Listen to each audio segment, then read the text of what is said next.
Hoy nos encontramos considerando una vez más la doctrina de la perseverancia de los santos, la perseverancia de los santos, o comúnmente llamada la doctrina de la seguridad de la salvación. Es vital que nosotros como creyentes entendamos lo que realmente significa ser salvo. Digo que es vital porque si no entendemos lo que Dios ha hecho a favor nuestro en la salvación, de alguna manera nuestra vida personal, nuestro caminar con Él, nuestro ministerio en la iglesia, nuestra relación con otras personas va a sufrir.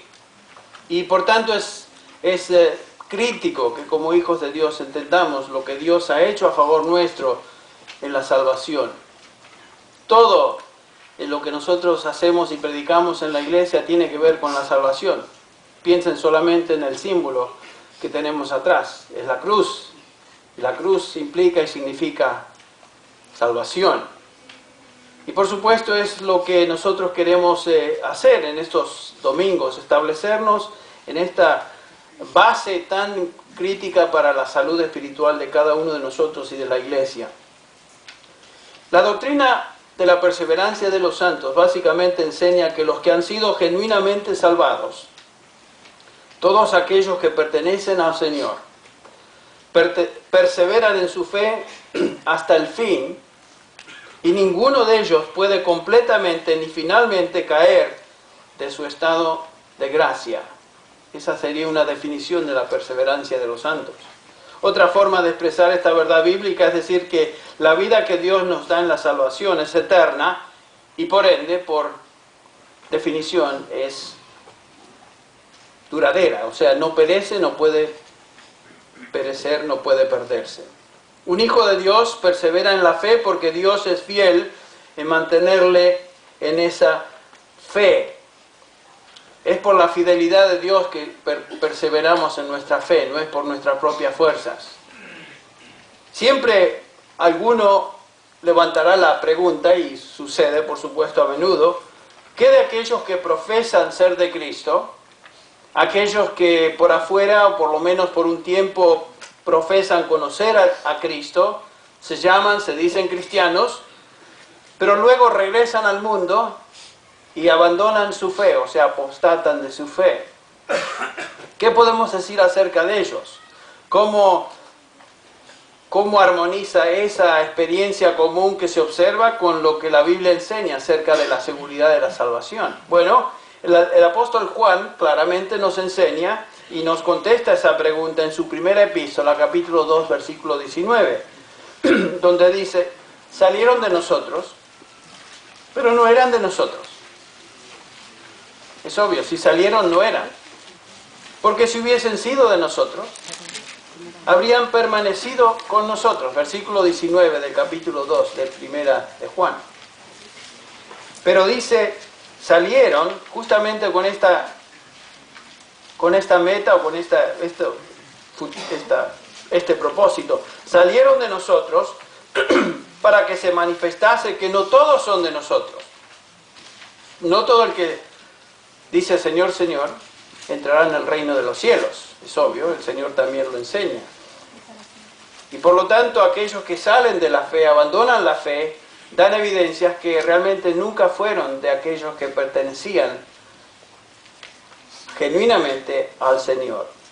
La Biblia presenta la perseverancia de los santos como un componente crítico de la doctrina de la salvación. ¿Por qué digo crítico? Porque realmente si la salvación no fuera eterna, si no fuera para siempre, el resto de las doctrinas que tienen que ver con la salvación se desmoronan, no tienen caso. Por ejemplo, si la salvación no es segura, doctrinas tales como la doctrina de la predestinación no tienen sentido, la elección divina se acaba, la justificación no tiene sentido, ¿qué acerca de la santificación? ¿Y qué acerca de la glorificación si no fuera segura la salvación? La salvación en la Biblia siempre se presenta como la obra de Dios a favor de sus escogidos, la cual Él lleva a cabo de acuerdo a su propósito soberano, que comienza en una eternidad pasada y culmina en una eternidad futura en gloria. El pasaje que es más conocido en cuanto a esta realidad es Romanos 8, donde el apóstol Pablo comienza diciendo el versículo 28 que todas sabemos, no es que pensamos, esperamos simplemente, sino que sabemos que a los que a Dios aman, todas las cosas ayudan a bien. Esto es, a los que conforme a su propósito son llamados. En otras palabras, la promesa no es para todo el mundo. La promesa es simplemente solo y exclusivamente para aquellos que son llamados por Dios a salvación y aman a Dios. Y continúa diciendo, elaborando acerca de este propósito eterno, porque a los que antes conoció Dios, los conoció en una eternidad pasada, también los predestinó para que fuesen hechos conforme a la imagen de su Hijo, para que Él sea el primogénito entre muchos hermanos. Y a los que predestinó, a esos también llamó en su experiencia en esta tierra, los llamó a salvación, y a los que llamó, a estos también justificó, declaró justos, y a los que justificó, a esos también glorificó.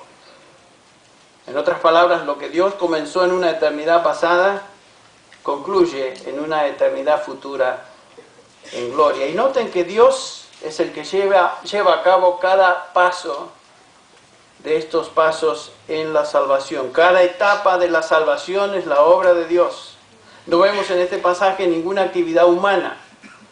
Dios es el que hace, Dios es el que planea, Dios es el que hace, lleva a cabo y finalmente concluye. En 2 de Timoteo 1:9, el apóstol Pablo otra vez, hablando de Dios, nos dice, ¿quién, Dios, nos ha salvado? Noten que eso ya es algo que es pasado, es un hecho, y nos ha llamado con un llamamiento santo, y noten esta frase, no según nuestras obras, sino según su propósito, otra vez el propósito eterno de Dios, y según la gracia que nos fue dada en Cristo Jesús, y esta frase otra vez, desde la eternidad, en otras palabras, antes de los tiempos de los siglos, como dice Reina Valera, en una eternidad futura, ha pasado. En el capítulo 2 de esta misma epístola, en el versículo 10, dice Pablo, por tanto, todo lo soporto por amor a los escogidos de Dios, para que ellos también obtengan salvación, que es en Cristo Jesús, y agrega, con gloria eterna. Dice Pablo, todo lo sufro, todo lo soporto por amor a los escogidos de Dios, aquellos que ya han sido redimidos y aquellos que en el plan soberano de Dios serán redimidos, todo lo soporto por ellos, para que ellos obtengan salvación y junto con esta salvación, gloria eterna. ¿Ven? La salvación siempre es completa. Los creyentes verdaderos, aquellos que son parte de este propósito eterno, tienen vida eterna y por supuesto perseveran en su fe hasta el fin. Hasta el fin. Si vamos rápidamente a Juan, el Evangelio según San Juan, solamente para recordarnos lo que el Señor Jesús hace o dice acerca de aquellos que Él vino a salvar, nos dice el versículo 2, el Señor Jesús llegó a la culminación de su obra aquí en esta tierra. El Señor va a pasar a la presencia del Señor después de su muerte, a la diestra del Padre, y dice así, el versículo 2, el versículo 1, comencemos con eso.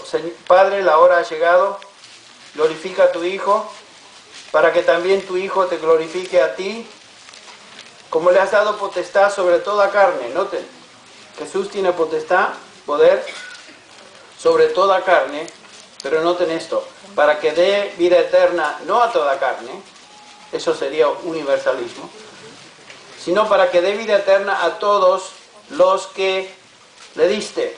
Otra vez el énfasis que vimos la semana pasada, aquellos que son salvos, aquellos que son realmente hijos de Dios, son el resultado de un regalo del Padre al Hijo que Él dio para que su Hijo diera vida eterna. Cristo, hablando de ellos, de sus hijos, de los escogidos de Dios, de los que Él le dio, dice, mis ovejas oyen mi voz. Conocemos bien este pasaje.